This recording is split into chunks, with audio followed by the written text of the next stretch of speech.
म्हणून देशामध्ये गोंधळ सुरू आहे, तो या महाराष्ट्रामध्ये राजकारण करणार, महाराष्ट्राचे भवितव्य ठरवणार आणि जे मुंड्या खाली घालून त्यांच्या घरी बसतायत त्यांना लाज वाटली पाहिजे मराठी म्हणून स्वतःला म्हणवून घ्यायला. राऊत साहेब, या थेट असा प्रश्न आहे की शरद पवार सुप्रिया सुळे वगळता जे अन्य एनसीपी शरद पवार गटाचे खासदार आहेत ते अजित पवारांच्या पक्षात जाऊ शकतात, यासाठी कारण अजूनही केंद्रात माननीय शरद पवारांच्या गटाला मंत्रीपद नाहीये. प्रफुल्ल पटेल यांच्या मंत्रिपदासाठीची ही सगळी तजवीज शरद पवार सुरू असल्याचं म्हटलं. अजित पवार गटाला मंत्रीपद केंद्रात यासाठी नाही, कारण मंत्रिपदाचा जो केंद्रात फॉर्म्युला ठरलेला, मला वाटतं 6 खासदारांमागे 1, तर माझी अशी माहिती आहे की प्रफुल्ल पटेल किंवा अजित पवार गटाला सांगितले तुम्ही पवार साहेबांचे 5 खासदार फोडून घेऊन या, तेव्हा तुमचा 6चा कोटा पूर्ण होईल आणि मग तुम्हाला मंत्रिपद देऊ. यासाठी पवार साहेबांच्या पक्षाचे पवार साहेबांनी कष्टाने निवडून आणलेले खासदार, वयाच्या 84व्या वर्षी जीवाचं रान करून त्यांनी खासदार निवडून आणले आणि हे लोक त्यांचा पक्ष खासदार फोडतायत. फुटणाऱ्याला लाज वाटली पाहिजे, कोणी असती, फुटणाऱ्याला शरम वाटली पाहिजे. मी जसं काल म्हणालो, दिल्लीमध्ये पवार साहेबांच्या मला विचारला प्रश्न, मी जर हे पाप केलं असतं पक्ष सोडून जाण्याचं, गद्दारी करण्याचं शिवसेनेमध्ये, तर माझ्यामध्ये हिंमत नसती बाळासाहेब ठाकरेंच्या नजरेला नजर भिडवण्याची किंवा उद्धवजींच्या नजरेला नजर भिडवण्याची. मी हा निर्लज्जपणा करून आलो नसतो भेटायला कोणालाही, कारण मी पाप केलंय, माझं मन मला खात आहे. नाही, पण राऊत साहेब, शरद पवार गटाचे काही खासदार हे नॉट रिचेबल असल्याचंही म्हटलं मला वाटत नाही.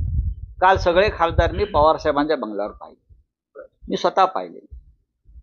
काही लोकांनी अजूनही लाज शिल्लक ठेवल्याचं मला त्यांच्या बोलण्यातून दिसत आहे. शरद पवारांसारखा एक महान नेता या महाराष्ट्रामध्ये आहे. बाळासाहेब ठाकरेंनंतर आम्ही त्यांच्याकडे पाहतो.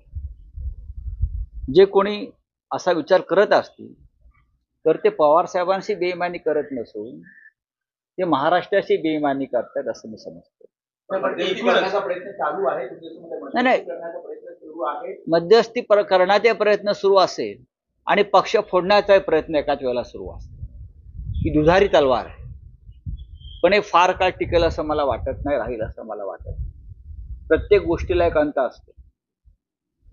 तुम्ही प्रत्येक या जगामध्ये असे जे राज्यकर्ते हुकुमशहा निर्माण झाले त्यांचा अंत अत्यंत वाईट पद्धतीनं झाला. मग हिटलर असेल, असद असेल, सद्दाम हुसेन असेल, इदी अमीन असेल, सगळ्यांचाच अंत शेवटी लोकांच्या हातून होतो आणि यालाच मी लोकशाही मानतो. पण राऊत साहेब, जशी शरद पवारांच्या पक्षात अस्वस्थता आहे तसं म्हटलं जातं आहे की महाराष्ट्रात महाविकास आघाडीमध्येही अस्वस्थता आहे. कसली अस्वस्थता? काँग्रेस आणि शिवसेनेमध्ये यासाठी, कारण भाजपच्या नेत्यांकडून दावे आहेत की काही महाविकास आघाडीचे आमदार आमच्या संपर्कात आहेत.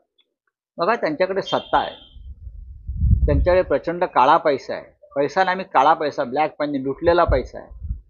त्यांच्याकडे police, ED, CBI, income tax अशा यंत्रणा आहेत. त्याच्यामुळे ते अशा प्रकारचे दावे करू शकतात. या यंत्रणा जर आमच्याकडे असत्या तर अख्खा भाजप आम्ही 15 मिनिटात खाली केला असता.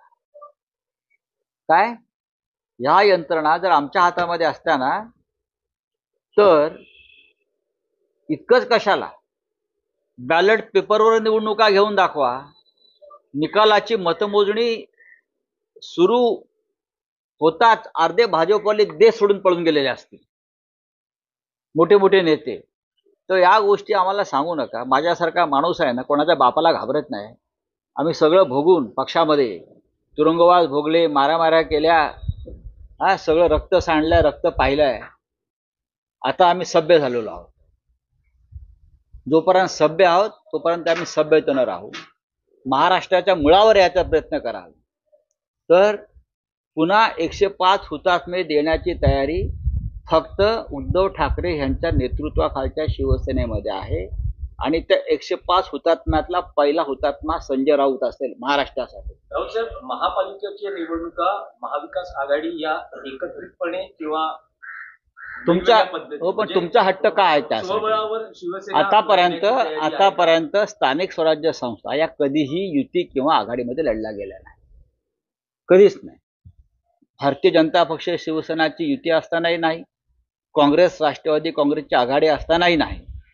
ह्या वेगळ्या प्रकारच्या निवडणुका असतात, तुम्ही समजून घेतलं पाहिजे.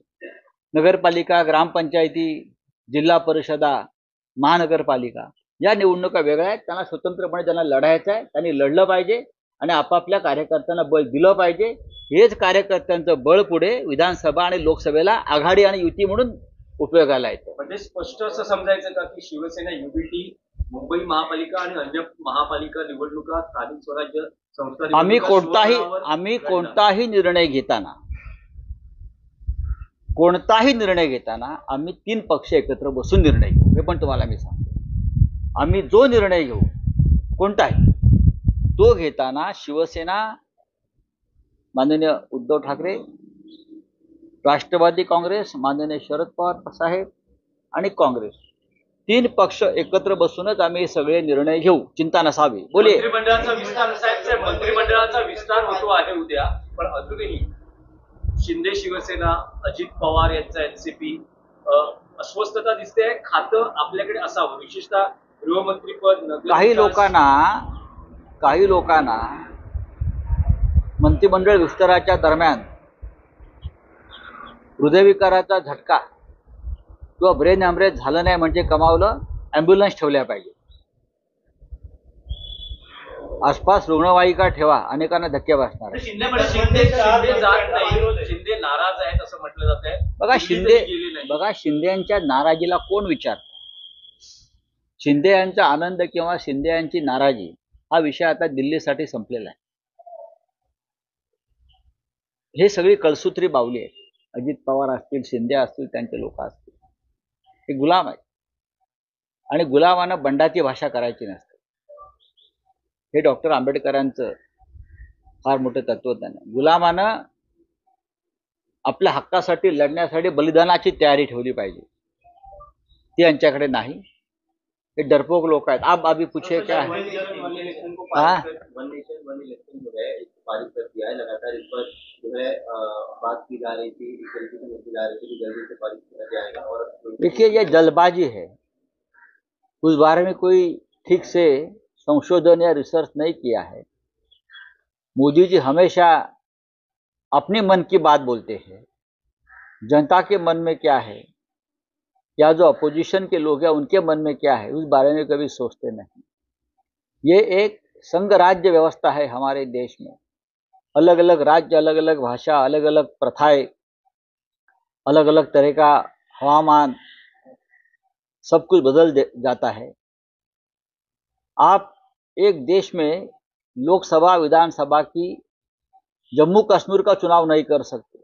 आप मुंबई महानगर पालिका का एक चुनाव एक साथ नहीं कर सकते. ये सिर्फ आपके स्वार्थ के लिए आप ये करने जा रहे हैं. लेकिन मुझे शंका है क्या 2029 तक मोदी जी प्रधानमंत्री रहेंगे? आपको आश्चर्य होगा मेरे वक्तव्य से, लेकिन मेरा ये सवाल है, जो मोदी जी और शाह जी करने जा रहे हैं ये लोकतंत्र को सबसे बड़ा खतरा है.